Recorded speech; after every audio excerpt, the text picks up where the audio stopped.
Hi, this is Christian Cantrell, and I wanted to show you some ideas that I've had around the experience of reading ebooks, and specifically a prototype that demonstrates some of those ideas.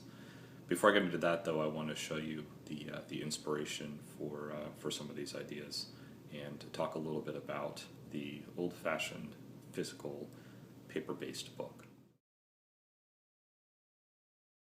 So this is a regular old-fashioned paper-based analog book, which I seldom read anymore, not because I don't like them, but because digital books are just more convenient.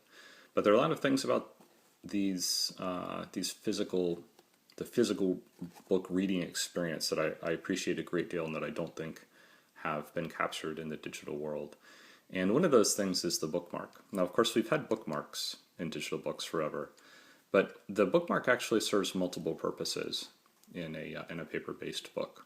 Obviously, it keeps your place, but the other thing it does is it divides what you've read from what you haven't read. And this is a really useful metric, right? From having read this much of the book, I intuitively know how long it's going to take me to read the rest of the book. And I don't have to look at numbers or locations or percentages or charts or graphs or anything like that. I just know. I just glance at it and I know. In fact, it's so intuitive that I don't even know that the information is being imparted, which I think is sort of the definition of the ultimate intuitive interface, is one in which you don't even realize you're gathering information or interacting with. So I just glance at this and I know how long it's going to take me to finish reading the book. Something else I really like about physical books is that they facilitate a set of gestures that we haven't really captured in the digital world yet.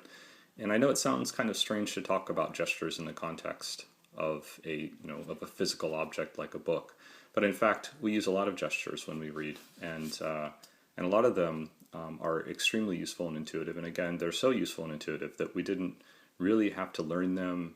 Nobody had to teach them to us. We didn't have to watch a video. We just sort of knew how to do them. One such gesture is one that I call the snapback, and I call it that sort of in the prototype, which will make more sense when you see it. But this is something that all of us have probably done thousands of times, and that is you're in the process of reading a chapter, and maybe you're getting tired, or maybe you're about to get off the train, or your plane's going to land, or something like that, and you want to know if you have enough time to finish reading the chapter. So you simply flip forward a few pages, and you see where the chapter ends, and you say, oh yeah, that's just a few pages. I can go ahead and finish that. Or maybe you read something, you come across a character's name or something, and you say, wait a minute, what happened back here? And so you keep your thumb in place, and you snap back to where you were. This is not something, of course, you can dog ear, virtually dog ear, or set bookmarks in digital books, but there is no gesture that's quite this simple and fluid and elegant. And this is one of the most fundamental things that we do with books. This is a prototype ebook reader that I threw together in order to demonstrate some of the things that I'd like to see translated from the physical analog book reading world to the digital world. And so I have a story here that has a pretty standard ebook experience where you can flip through pages using gestures. Now, let's say that you're reading chapter 2, you're a couple of pages into it, and you start to wonder, you start to get tired, and you start to think, how many more pages do I have left in the chapter? Now, there could be, a number or a chart or a graph or something like that, but I think the less you have on the page, the better. Additionally, sometimes you're not looking for exactly the end of a chapter. You might just be looking for the next section break, right? The next area of white space. So what you can do is you can snap back in this prototype. So that means you can put your thumb here, and you can scroll forward, and when you find the beginning of the next chapter or the end of the chapter that you're on, you can just lift your thumb up, and then you snap back to where you were. Or you can say, let's say you want to remind yourself of something that you read a couple of pages back. You can just put your thumb here, scroll back a couple of pages, read what you want to read, lift your thumb up, and you snap back to where you were. Additionally, maybe you get to the beginning of the next chapter and you think, well, how long is chapter 3? Do I have time to read it? You put your thumb down, you scroll forward, you get to the end of chapter 3, the beginning of chapter 4, you say, yeah, I can read that, that's not too long. You lift up your thumb and you snap back to exactly where you were.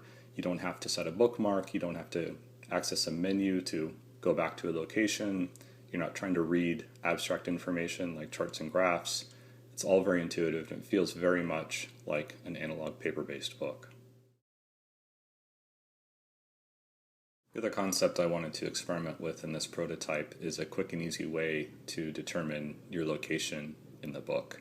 And so I created this little pull-down menu up here that is sort of a representation of how you would look at a paper-based book and sort of note where your bookmark is. Again, it's not a percentage. It's not, it's not a metric that is being conveyed sort of abstractly. It's a very sort of intuitive look. Every single line here is a page in the book, and that means with the resolution of an iPad and of resolutions and of just getting better and DPI getting better, you'll be able to handle thousands of pages with an interface like this. This is just a short story, so it doesn't have that many pages, but I can see by the red line exactly where I am in the book just by pulling that down. And then let's say I advance a few more chapters here, and I feel like, well, how much have I actually just read? I mean, did I really just make a dent in this book, or am I relatively, in the same place where I was? Well, you just pull this down and you see, oh, okay, well, yeah, I'm just about halfway through. So at just a glance, you can really get a good sense of where you are in the book, and I think that it really conveys information in a way that's more intuitive than other progress indicators I've seen.